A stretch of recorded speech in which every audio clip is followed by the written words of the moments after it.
복음으로 사는 삶, 오늘 15번째 시간입니다. 여러분, 오늘 이 시간 복음 가운데 충만해서 우리 삶을 환경이 바꾸고 여건이 바꿀 것 같지만 영원한 우리의 본질이 바뀌는 것은 복음 외에 없는 줄로 믿습니다.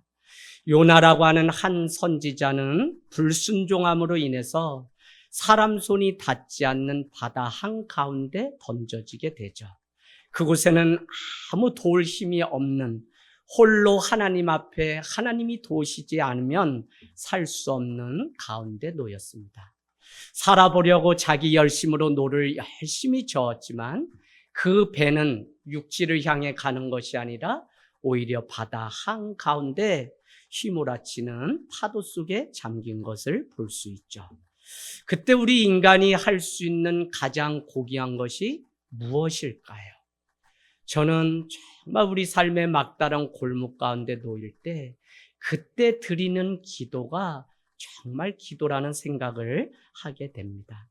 자신만만했던 내 인생에 물이 차 들어올 때 내가 타고 있던 안전했던 그 배에 큰 파도와 풍랑이 불어올 때 주저하지 않고 하나님을 찾는 것이 바로 믿음이라는 것입니다. 그런데 여러분, 이 하나님을 찾는다는 것은 내가 그분을 분명히 만났든지 만나지 않았든지 그분이 희미하든지 분명하든지 할 것 없이 날마다 나의 구원과 나의 영혼에 관심을 가지고 신적인 존재를 향한 갈급함이 있을 때 위기 가운데 우리는 지금이야말로 하나님을 만나야 되는 때구나라고 찾아가게 된다는 것입니다. 이런 마음이 우리의 일상 가운데 전혀 없이 다람쥐 쳇바퀴 돌도 살아간다면 오늘 요나의 인생처럼 저 배 밑에 가서 미층에 가라앉은 그곳에서 깊은 잠을 살고 있는 것을 우린 볼 수 있죠. 아무런 마음의 움직임이 없는 그것은 주님을 찾는 것이 아니죠. 그래서 주님 가운데 우리가 위기 가운데 주님을 아는 자는 오늘 이 항해 가운데 구원으로 이끄는 여정 가운데 내 인생 가운데 파도가 하고 큰 풍랑이 찾아왔구나 라는 고백을 비로소 드리게 된다는 것입니다. 여러분, 내 마음속에 요동함이 생겼다면 지금 복음 가운데 내가 살아가고 있는 작은 반증일 것입니다. 그러나 전혀 상관없이 내가 살아가는 환경과 여건을 따라 살아간다면 나는 하나님과 상관없는 삶을 살아가고 있는 반증이겠죠. 하나님은 분명히 우리에게 말씀하셨습니다. 하나님을 전심으로 찾는 자를 내가 만나주시겠다고 말씀하셨기 때문에 오늘 내 마음에 아주 작은 요동함이라도 그분께 나아갈 때 내가 구원함이 있고 여호와 그 이름은 견고한 망대라 의인이 그리로 나아갈 때 안전함을 얻을 수 있는 게 우리의 인생이구나. 그래, 청년이라도 인생의 지혜가 많은 늙은이라도 곤비하고 자빠질 수 있는 것이 우리의 인생이구나. 그래서 여호와 하나님을 앙망할 때 부어주시는 독수리 앙망함 같이 날개치는 그네로 살아가는 존재가 나임을 다시 우리는 고백하게 되는 것입니다. 여러분, 오늘 1장 17절 지난주에 우리는 이미와 예비하사라고 하는 두 단어를 주목하였습니다. 그는 그냥 이 큰 광풍이 불었죠. 니는 아수르의 수도 니느웨라고 가라고 할 때 그는 가지 않기 위하여 자기의 인생의 계획대로 정반대를 택해서 가게 되죠. 마침 요바에 내려가니 다시스로 가는 배가 기다리고 있고 그 배를 자기의 비싼 값을 지불하고 떠나게 됩니다. 그러나 출항한 지 얼마 되지 않아 그 배는 큰 광풍과 물결을 만남으로 인해 곤비하게 되죠. 그때 노를 젓던 이방 사공들은 자기의 신들을 부릅니다. 그러나 이 문제가 해결되지 않자 저 배 밑층에 자고 있는 요나라고 하는 한 선지자를 불러 너도 너의 신에게 요청하라고 외치게 됩니다. 제비를 뽑아 문제의 원인이 요나인 것을 알게 되었을 때 사람들은 요나가 믿는 하나님이 우리를 살려줄 거라고 하는 막연함이 있었다는 것입니다. 그때 요나는 1장에 자기의 인생을 고백하건대 다른 것으로 고백하지 않고 나는 히브리 사람이다 라고 얘기하죠. 너가 어디서 와서 너의 직업이 무엇이냐고 물을 때 요나는 묻는 질문에 답을 하는 것이 아니라 자기의 출신 배경이 히브리 이스라엘 사람이라고 말했다는 겁니다. 그 안에는 오직 구원은 정말 차별적인 하나님의 사랑이기 때문에 이 이스라엘 백성만 사랑한다고 하는 그 편견으로 가득 차 있음을 우리는 볼 수 있어요. 그래서 여러분, 이 배가 더 큰 광풍과 노가 임하게 되자 사람들은 자기가 가지고 있던 물건들을 바다 가운데 던지게 되지만 전혀 아무런 변화가 일어나지 않게 됩니다. 그제서야 요나는 이 문제의 원인이 불순종한 자기 자신인 것을 알고 나를 들어서 바다 한가운데 던지라고 이야기하게 되죠. 여러분, 그 던져졌을 때 우리가 계속적으로 나누는 말씀은 그가 하나님 앞에 자기 자신을 던지는 순간 하나님은 오늘 이미 예비하사 큰 물고기를 준비하시고 요나의 몸에 물 한 방울 닿지 않도록 준비하시는 은혜가 있었다는 거예요. 때로는 내가 붙잡고 있는 것, 내가 잡고 있는 그것 의지해서 살아가려고 몸부림치며 이 세상 가운데 살아가지만 때로는 무엇을 알아야 되냐면 하나님이 아니면 살 수 없는 영역이 있다는, 아니 내가 호흡하고 내가 살아가고 숨쉬고 배우고 공부하고 모든 여정 가운데 하나님의 세밀하신 손길로 나는 등 떠밀려 살아가는 존재구나. 그러니까 신명기 1장은 모세가 그 3세대 백성들에게 설교하기를 하나님은 나보다 앞서가는 하나님이었고 하나님은 나를 위해서 싸워주시는 하나님이었으며 하나님은 행로 중에 자기 아들을 아는같이 안아주는 하나님이었다. 이스라엘 백성 후손들아, 이제는 너희가 다른 것 의지하지 말고 앞서 행하시고 대신 싸워주시고 행로 중에 자기 아들을 안아주시는 그 하나님을 의지하라고 말했다는 겁니다. 여러분, 오늘 이미 예비하신 하나님의 그 은혜가 막다른 골목에서 비로소 하나님께 기도하는 장면으로 바뀌게 됩니다. 2장 2절. 여러분은 2장 2절에 고난이라는 단어에 밑줄을 거놓으세요. 고난으로 말미암아 주께 아뢰었더니 주께서 대답하셨다고 그는 고백합니다. 그런가 하면 3절은 깊음 속 바다 가운데 자기 자신을 하나님이 던지셨으므로 자신은 큰 물에 둘렀고 주의 파도와 큰 물결이 다 자기 위에 넘쳤다고 고백합니다. 여러분, 성경은 분명히 말씀합니다. 그냥 파도와 물결이 아니라 요나는 주의 파도와 큰 물결이라고 고백합니다. 이미 자기 인생을 향하여 예비하신 하나님의 그 사랑을 조금씩 알게 되면서 그는 그냥 물결, 그냥 파도가 아니라 주님이 보내신, 주님이 만드신, 주님이 예비하신 물결과 파도라고 그렇게 고백하는 것을 볼 수 있습니다. 어쩌면 요나는 대선지자요. 그는 이미 하나님을 만났고 인정해야 되죠. 그러나 우리도 신앙 가운데 살아가 보면 머리로는 알겠는데 가슴까지 내려오지 않은 하나님임을 볼 수 있습니다. 더욱이 영혼을 사랑하신 하나님의 사랑에 대해서 차별적인 생각을 가지고 오직 히브리 사람, 오직 오늘 교회 나오는 나만 하나님은 구원하실 거다라고 하는, 그래서 담장을 굳게 닫고 교회 안에 갇혀서 우리끼리만 살아가는 이 교회들이 얼마나 많죠. 그러나 하나님은 세상을 이처럼 사랑하사 독생자 예수 그리스도를 주셨기 때문에 그를 믿으면 누구든지 멸망치 않고 구원을 얻는다는 이 놀라운 소식을 우리는 놓치지 말아야 돼요. 하나님이 세상을 이처럼 사랑했다. 그래요. 사랑한 게 복음의 전부는 아니에요. 그래서 독생자 예수 그리스도를 주셨다는 것까지가 온전한 복음입니다. 왜요? 사랑은 희생이고 사랑은 헌신이 있기 때문에 오늘 우리는 정말 요나의 그 생각을 깨트리기 위해서 주의 파도와 큰 물결이 그 인생 가운데 들어왔음을 볼 수 있습니다. 여러분, 회개가 무엇인가요? 회개는 자신의 죄를 인정하는 것이 회개죠. 나의 변화는 인정하는 것부터 바로 변화가 일어납니다. 자신의 잘못을 인정하지 않으면 우리는 억울함으로 살아가거나 원수를 맺고 살아가기 마련입니다. 하지만 모든 것이 나의 부족함과 연약함을 인정하는 순간 우리도 이렇게 고백할 수 있습니다. 주께서 나를 깊은 속 바다 가운데 던지셨으므로 큰 물이 나를 둘렀고 주의 파도와 큰 물결이 다 내 위에 넘쳤나이다. 이런 무슨 말이냐면요.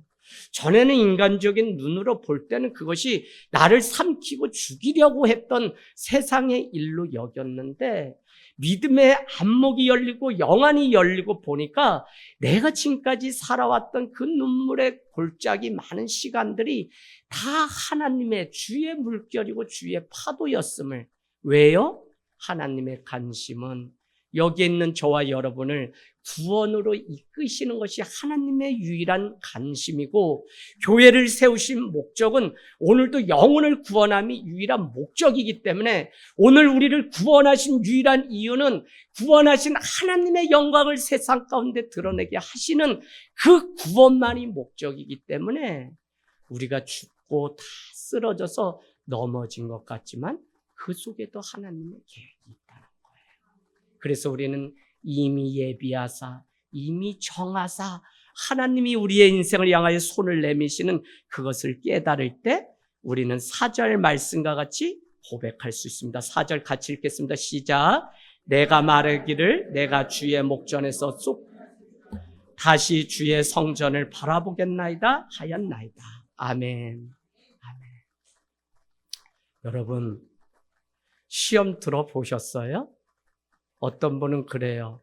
받으라는 은혜는 받지 않고 받지 말라는 시험은 그렇게 잘 받는다. 근데 여기까지 있기까지 저 자신도 그러고 시험 없는 인생이 있겠어요? 그러나 그것이 믿음의 시련인 것을 알게 되면 이 시험 가운데 야고보서 1장 2절 3절 말씀처럼 너희가 시험을 당하거든 온전히 기쁘게 여겨라. 믿음의 시련이 너를 구원하며 부족하면 구비하여 후히 주시는 하나님의 지혜를 구하라고 우리에게 말씀하죠. 야고보는 소아시아에 흩어져 믿음의 생활을 이어가는 그리스도인을 향해서 그것은 그냥 시험이 아니라 믿음의 테스트, 믿음이 있는지 없는지 보시는 하나님의 시간이라고 말씀하고 있습니다. 여러분, 내 인생 가운데 시험이 찾아왔다면 지금이야말로 믿음을, 정 같은 믿음을 드릴 수 있는 때예요. 어쨌든지 우리는 시험을 당하게 되면 가장 먼저 주의 성전을 떠나게 됩니다. 그래서 회복은 다른 것이 아니라 주의 성전을 바라보는 것이죠. 주의 성전에는 하나님이 계시며 하나님을 만날 때 화목함이, 화평함이 이루어집니다. 그래서 오늘 4절과 7절에 여러분 표시해 놓으세요. 4절에는 주의 성전을 바라보았나이다. 7절은 주의 성전에 미쳤나이다 라고 그의 회복된 삶을 요나는 주의 성전과 관계 있음을 고백하게 됩니다. 저는 전도를 가고 소풍을 다녀오고 하면 어디선가 이 1층 본당에 눈물 저 호소하고 또 고래고래 소리를 지르는 소리가 있어요. 설령 없다고 해도 이 자리에 돌아와 앉게 되면 누군가가 앉았다간 그 온기가 느껴져요. 일주일에 그냥 매일같이 두세 분 그냥 이곳에 와서 하나님 살려주세요, 바꿔주세요, 구해주세요, 바꿔주세요. 얼마나 많은 기도가. 그래서 교회는 늘 문이 열려서 누구든지 그 억울함을, 그 아픔을 토로할 수 있는 공간이라는 것이에요. 그곳에 하나님이 임재하시고 그 임재를 느꼈기 때문에 다시 한번 어떻게 얻은 인생인데 순종하고 어떻게 얻은 인생인데 다시 살아야지라고 문을 박차고 세상 가운데 파송받아 사는 것이 우리의 인생입니다. 많은 분들이 괴로움과 고통 속에 살아가죠.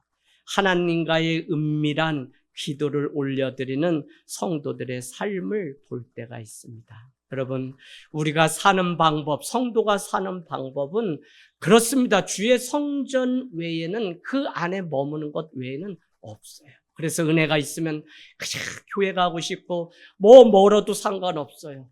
그냥 십리길이라도 뛰어서 한밤에 풍예를 가던 140년 전 우리에게 복음이 전해지고 교회가 세워졌던 그 당시의 믿음을 생각하면 논뚝길, 그냥 황토길 걸어서 마을에 있는 그 부흥의 심리, 신이나 있습니까? 집신 신고 그냥 가는 거지. 그런데도 그들은 주의 성전으로 보였다는 거예요. 목사님, 교회 너무 멀었어요. 에이구, 집사님, 교회가 뭐냐? 집이 먼 거지? 제가 이렇게 얘기할 때가 있어요. 틀려요? 맞아요? 맞죠. 아유, 목사님, 우리 목사님 짓궂다 알았다고요 이러는데 결국 더 가장 가까이 와서 사시는 거 보면 참 하나님 은혜가 얼마나 큰지. 여러분, 우리 시편 84편을 좀 펴놓고 우리 주의 성전에 흘러나오는 그 노래가 무엇인지 한번 보도록 하겠습니다. 시편 84편 말씀입니다. 다윗이 노래한 시편 84편, 오직 주의 성전을 주시고 주의 성전에 거하는 그것을 기뻐하며 감사했던 노래입니다. 1, 2절 여러분 찾아가겠습니다. 만군의 여호와여 주의 장막이, 표시해놓으세요. 주의 장막이 주의 성전이죠. 어찌 그리 사랑스러운지요. 내 영혼이 여호와의 궁전 동그라미 치세요. 사모하여 쇠약하며 내 마음과 육체가 살아계시는 하나님께 부르짖나이다. 오늘 다윗도 그 성전에 와서, 주의 궁전에 와서 부르짖고 기도하는 억울함이 그 안에 있는 거예요. 자, 그 다음에 4절로 가볼게요. 주의 집에 사는 자들은 복이 있나니 그들이 항상 주를 찬송하리로다. 복은 다른 것이 아니라 시편 84편 4절은 주의 전에 거하는 것이 복이 있고 항상 그곳에서 멀려 찬송을 한다는 거예요. 6절 말씀 가보세요. 그들이 눈물 골짜기를 지나갈 때에 그곳에 많은 샘이 있을 것이며 이른 비가 복을 채워주나이다. 눈물의 골짜기를 다윗은 지나간다고 고백해요. 그러니까 내 인생에 시험이 오고 어려움이 올 때 우리는 무엇을 하냐면 주의 궁전, 주의 전으로 가서 그 눈물의 골짜기를 지날 때에도 하나님 앞에 와서 기도하며 주님이 그 모든 일 가운데 복으로 바꾸신다는 거예요. 10절 말씀 보세요. 주의 궁정, 다 주의 성전이죠. 주의 궁정에서의 한 날이 세상에서 다른 곳에서의 첫날보다 나은 즉 악인이 장막에 사는 것보다 나는 하나님의 성전 문지기로 있는 것이 좋다는 거예요. 여러분, 이 고백이 필요해요. 정말 오늘날 그리스도인 성도는 너무 많아요. 세상 가면 다 성도래, 교회 다닌데. 근데 제가 역으로 된 세상인 것을 발견하고는 깜짝 놀랐어요. 성도는 많은데 교인이 없어요. 주님의 피값으로 산 그 교회를 지키고 그 성전을 사모하며 주님 앞에 나오는 교인이 없다니까요. 여러분, 그럼 직분이 왜 필요해요? 왜 나에게 많은 일들을 줬어요? 아니요. 주님의 피값으로 사신 교회를 깨끗게 하는 그 사명을 위해 직분 주신 거죠. 12절 우리 같이 읽습니다. 시작. 만군의 여호와여 주께 의지하는 자는 복이 있나이다. 오늘 복이 있다는 건 다른 거 아니에요. 주의 성전에 거하는 자는 복이 있는데 그는 찬송할 것이며 만군의 여호와여 주께 의지하는 자는 복이 있다는 거예요. 여러분, 주를 의지하고 주님을 정말 내 인생의 전부로 여길 때 그는 주의 궁전에 거하는, 세상의 많은 날보다 주의 궁전의 한 날이. 저는 이 사실을 알고 우리 아이들이 신학교 갔으면 좋겠어. 전에는 이 어려운 거 뭘 가냐, 가지 마라 이랬는데 가지 말랬더니 우리 교회가 아무도 없어. 다연이 왜? 아니야, 더 있어야 돼요. 그래서 아들들은 다 신학교 많이 보내세요. 주의 궁전에 거하는 이게 얼마나 놀라운 복인지. 여러분, 지금까지 살아오고 목회하면서 그냥 힛죽이 셋죽이, 집사님 힛죽 셋죽, 삐진단 얘기야. 힛죽 셋죽. 그 자기 맨날 그럼 목회자는 그 100여 명 이상을 그렇게 하면서 거기에 춤춰봐. 어휴, 사람이 미치지. 그런데 어떻게 해요? 그냥 주의 전에 나와서 하나님, 우리 집사님 왜 그런지 난 몰라요. 힛쪽으로 바꿔주세요. 그냥 기도하면 하나님이 아무 걱정 없이 야, 너는 그냥 자. 넌 집에 가서 이제 자. 그럼 자고 오면 다 해결됐는데요. 목사님, 제가 그날은 삥 돌았나 봐요. 이렇게 얘기를 하는데 어떻게 뭐라 그래요? 그러면서 하나님께 더 가까이 가는 거죠.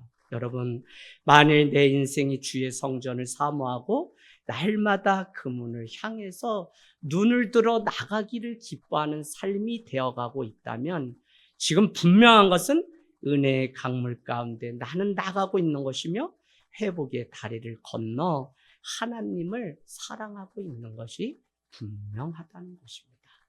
그러나 이 전으로 점점 멀어지면 여전히 우리는 하나님이 찾으시는데 내가 가지 못하는 것이겠죠. 오늘 요나는 그냥 하늘을 바라보고 기도한 게 아니에요. 바로 주의 성전을 바라보면서 그는 기도했고요. 어떤 죄를 가지고 나올지라도 모든 죄를 사하시는 주의 성소를 향해 나아갔다는 거예요. 염소의 피나 양을 잡는 것이 아니라 이미 예수 그리스도께서 희생으로 말미암아 속죄함이 있는 주의 성전을 바라보았다는 거예요. 그 주의 성전에 양 잡고 비둘기 잡는 그곳에 대제사장을 통해 제사를 지내면 죄 용서받던 그곳에 예수 그리스도가 단번에 죽으심으로 인해서 주님의 핏값으로 사신 이 교회를 드나들면서 그곳에서 회복이 되고 그곳에서 주님이 주시는 자유함을 누리게 됩니다. 그래서 여러분, 오늘 우리가 깨닫는 것이 있는데요. 하나님의 은혜는 내 인생의 최고점에 있을 때 은혜를 받는 것이 아니라 하나님의 은혜는 시면 오늘 6절에 산의 뿌리까지 밑바닥까지 내려졌을 때 그곳에 하나님의 은혜가 있음을 발견하게 되니까 이게 세상 살아가는 사람들과 너무 다른 거죠.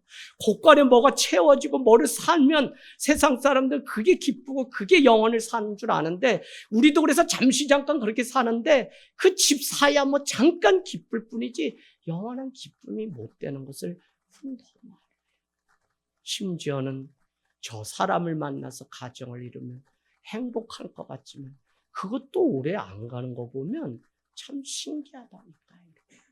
그래서 여러분, 영원하신 주님, 저 아래 바닥까지 골짜기를 지날 때 시면에 바로 하나님의 은혜가 준비되어 있는 그것을 보는데 왜 그러냐면 그곳에 내려가야만 나의 악함과 무능함을 볼 수 있기 때문에 그래요.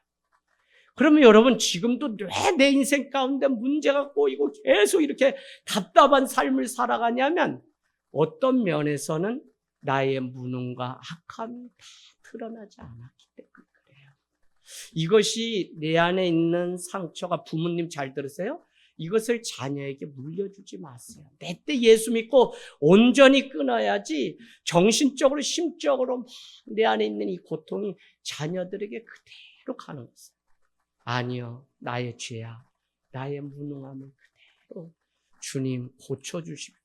은혜로 덮어주세요라고 우리는 주님 앞에 해결함을 볼 때 바로 하나님은 그곳에서 유일한 소망이 주님께 있다는 사실을 가르쳐 줍니다. 아직 우리가 이 고백을 못하고 있다면 다시 한번 주님 앞에 이 믿음, 나의 죄악과 무능을 발견하는 그곳에서 다시 시작하는 인간의 그 처참함을 알기를 원해요. 우리가 우리 자녀 위해서 기도하고 우리 남편 위해서 기도할 때 계속 화가 있고 다툼이 있다면 기도를 바꿔보세요. 저 사람이 자신의 무능과 이제는 손들고 자신의 죄악을 인정할 수 있도록. 아이들 예수 믿게 자녀들 하려고 하는데 애들이 뭐 믿어요? 안 믿으니까 이 세상이 얼마나 어려워요. 그러니까 막 우격다짐으로 설득해서 이 복음을 전하려고 하지만 되지 않아요. 그래서 우리는 기도할 때 이 아이가 무능함과 빨리 하나님이 아니면 살 수 없음을 인정하게 해달라고 기도하는 거예요. 저도 아이들 막 전도하려고 여기저기 말을 걸고 늘 하죠. 어느 목사님이 이야기하신 한 토막에 나오는 이야기인데 그 청년이 그냥 머리도 좋고 다 좋은데 이상하게 그냥 예수를 못 믿는다는 거예요. 그러더니 어느 날 와서 목사님 요것만 해결되면 제가 예수 믿을게요 이러는데 그 해결돼야 될 문제가 무엇이냐면 요셉과 마리아가 결혼도 하지 정혼만 했는데 잠자리도 없는데 어떻게 예수가 태어났는지 설명해 달라는 거예요. 그래서 목사님이 기도해도 어떻게 이 아이를 바꿀 수 없고 생각을 어떻게 설명해야 될까? 이 어려운 문제잖아요. 그래서 이렇게 얘기했다 그래요. 야, 그 남편 요셉도 아무 말도 하지 않고 그대로 인정하는데 제3자인 네가 왜 난리냐라고 했다는 거예요. 그랬더니 이 아이가 예 그래요 하면서 돌아갔다고 해요. 여러분 우리는 참 염려 근심 다 하나님과 상관없는데 우리가 그렇게 살아가요. 내일이 염려되죠. 살아보지 않은 길이니까. 그런데 그 내일을 뚫고 우리 인생 가운데 찾아오시는 하나님이시라는 사실만 깨닫게 되면 우리 젊은이들 자기 인생에 대해서 두려워할 거 없어요. 하나님이 오고 계세요. 할렐루야. 우리 청년들, 청소년 할렐루야. 네, 이 아이들 인생을 향해서 하나님 보고 계시고 찾아오고 계세요. 여러분 지금 내 인생에 가장 어두운 시간을 보내고 있나요? 그곳에 가장 강력한 기도를 올릴 준비를 하십시오. 누가복음 18장은 불의한 재판장 앞에 나갔던 한 과부의 이야기가 밤새도록 가서 매달려도 들어주지 않는 재판관입니다. 그러나 18장 7절은 하물며 밤낮 부르짖는 자들의 원한을 들어주지 않겠느냐고 말씀해요. 여러분 그냥 기도가 아니라 얼마나 억울한지 원한을 품고 이 과부는 기도했더니 하나님이 그 기도를 들어주셨다는 것입니다. 오늘 요나는 6절에 이렇게 기도합니다. 땅이 그 빗장으로 나를 오래도록 막았다라고 기도하며 그것을 깨달았음을 우리는 알 수 있습니다. 나의 하나님 여호와여 주께서 내 인생을 구덩이에서 건지셨나이다. 6절은 바로 이렇게 또 고백하죠. 요나는 길을 잃었고 유죄 판결을 받은 자이며 암흑과 같은 감옥에 갇혀서 잠시 잠깐 큰 물고기 배 속에 있을 뿐 그곳은 안전하지 않습니다. 그래서 요나는 자기 인생의 길이 앞이 보이지 않고 가장 탈출할 수 있는 기미도 어떻게 보면 내가 무트로 나가서 다시 살 거라고 하는 미래에 대한 보장이 없음에도 불구하고 그 가운데서 하나님을 찬양하고 자신을 하나님께 드리기로 결단합니다. 6절 땅이 그 빗장으로 나를 오랫도록 막았다. 나의 하나님 여호와여 주께서 내 생명을 구덩이에서 건지셨다, 구원하셨다고 요나의 기도 제목이 바뀌는 것을 우리는 알 수 있습니다. 여러분, 진정한 기적이 무엇일까요? 오늘 고래 뱃속에 그냥 내가 죽게 되었는데 물고기가 탁 나를 물어서 뱃속에 넣은 그것이 기적이 아니라 오늘 내가 누구인지를 깨닫는 이게 기적이에요.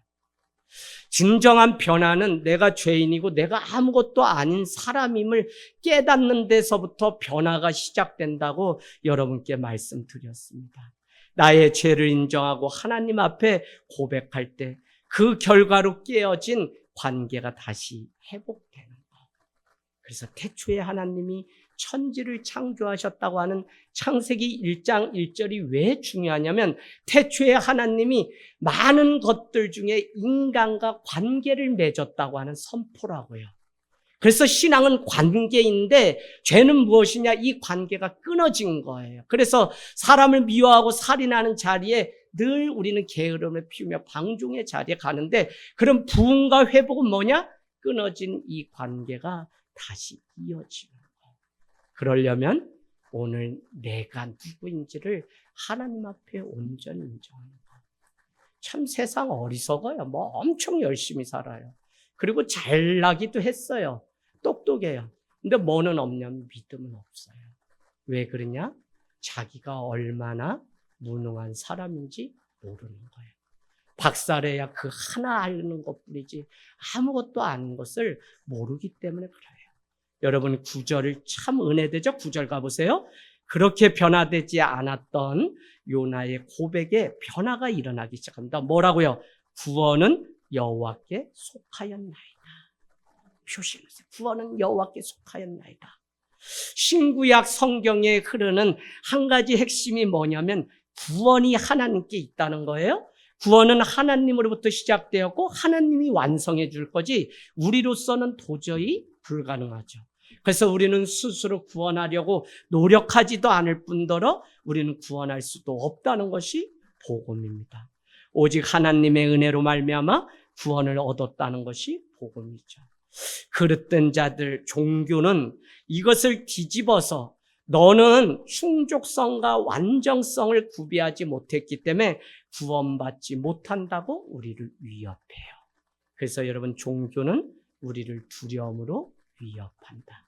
그래서 드디어 그동안 우리가 신앙생활하던 뭐 안 하면 지옥 가요 이런 믿음 여러분 버리세요. 왜? 오늘 이미 구원을 예비하신 하나님의 은혜가 오늘 요나서에 이미 기록되어 있어요.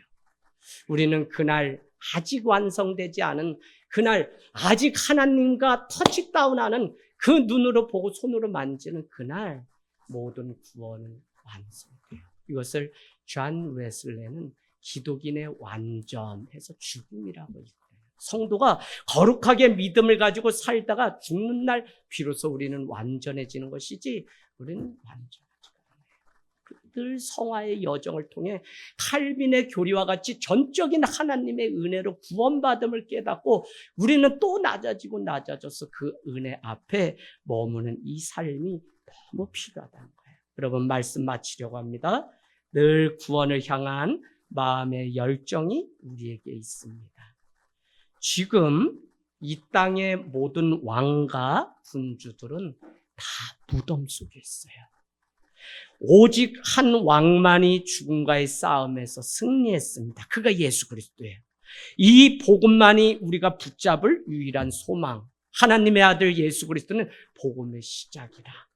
우리는 이 능력을 얻기 위해서 날마다 죽는 거예요. 날마다 내려놓는 거예요. 날마다 강함 대신 약함 가운데 부어주시는 하나님의 은혜를 따라가는 거예요.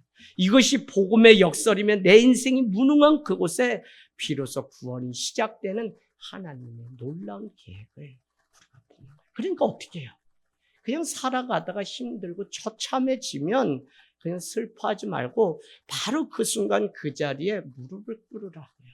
뭐요? 내가 선 곳은 거룩한 곳이니 하나님 앞에 신을 벗으라고요. 하나님을 인정하는 그곳이 거룩합니다. 오늘 요나는 고래 뱃속, 물고기 뱃속에서 자기 인생의 처참함을 드러냈어요. 자, 오늘 2장 말씀은 전체 마치면서 우리에게 무엇을 말씀하나요? 2장 보세요. 2장 전체는 우리에게 결국 이것을 말씀합니다. 뭐요? 8절. 거짓되고 헛된 것을 숭상하는 모든 자, 우상숭배입니다. 우상숭배로 써놓으세요. 자기에게 베푸신 은혜를 버렸다는 거예요. 너무 멋진 고백이죠. 거짓되고 헛된 것을 숭상하는 모든 자, 우상숭배하는 자는 하나님의 은혜를 버렸다. 은혜를 누리거나 받지 못하는 것은 거짓되고 헛된 것을 숭상하는 우상숭배 때문이라는 거예요. 그런데 여기에 우리가 가만히 4장까지 연구를 해보면 요나는 동상을 만들고 우상을 세우는 이방인들을 향해서 하나님의 은혜가 가는 것을 완곡히 끝까지 반대했던 자죠. 하나님의 자비와 구원이 니느웨를 향해서 있다고 하는 그 사실, 요나가 지금 가서 전해야 될 곳이 죄악이 가득한 그곳, 그래서 그곳이야말로 복음이 필요하다는 이 사실을 망각한 채 살아가요. 그래서 요나는 어떻게 해요? 하나님의 은혜 앞에 온전히 돌아온 것 같지만 요나는 어떻게 해요? 아직도 하나님의 경륜과 은혜를 깊이 깨닫지 못하고 있어요. 자, 이게 자라가는 과정이에요. 여전히 요나에게는 독선과 우월감이 있습니다. 그렇게 자기가 볼 때 열등한 저들에게 똑같이 하나님의 은혜가 임하는 것은 불가능한 일입니다. 오늘 요나가 이방인의 우상을 보고 있지만 사실은 자신도 이들과 똑같이 하나님의 은혜가 없으면 죽는 자라는 사실을 망각했다고요. 포면적으로 그들과 같이 신상을 만들고 우상을 만드는 일을 하지 않았을 뿐 근원적으로 내 내면에 여전히 하나님의 계획과 섭리에 불순종하는 우상이 가득한 것을 보지 못했어요. 그런데도 복음은 무엇이냐? 갈 바를 알지 못하고 여전히 손을 내미시는 그 하나님의 끈질긴 사랑을 알지 못하는 그를 향해 하나님은 오래 참으사 구원을 베푸시려고 하는 것이 복음의 핵심인 것입니다. 여러분, 교회 없어지지 않아요. 내 교회 주님의 교회예요. 이 교회가 분명히 백성들이 하나님의 구원을 위한 전인 것을 깨닫게 되면 그 교회는 여전히 하나님의 일들을, 그래서 사람이 오고 가고도 상관없이 숫자가 많고 적음도 상관없이 그저 내가 주님의 거룩한 성전이 되어 복음으로 충만해서 복음 가운데 결단하고 회개가. 교회 다 오래 다녔어요, 우리 자녀들. 근데 무엇이 없냐면 이 복음 가운데 결단하고 복음의 끈질긴 사랑 가운데 사는 나라는 사실을 몰라요. 그거 언제 하냐면 이제 40에 조금 알고 50에 조금 더 알고 60에 더 알고 주님 앞에 가는 날 완전히 깨닫게 돼요. 조금 더 일찍 주님의 사랑, 그 은혜를 아는 저희들. 그래서 자기 중심성에 빠져서 나만 위해서 살아가는 하나님 앞에 그 결정과 그 부족함이 다 드러내서 오직 복음이신 예수 그리스도로 인해서 사는 삶이 되기를 주님의 이름으로 축복합니다.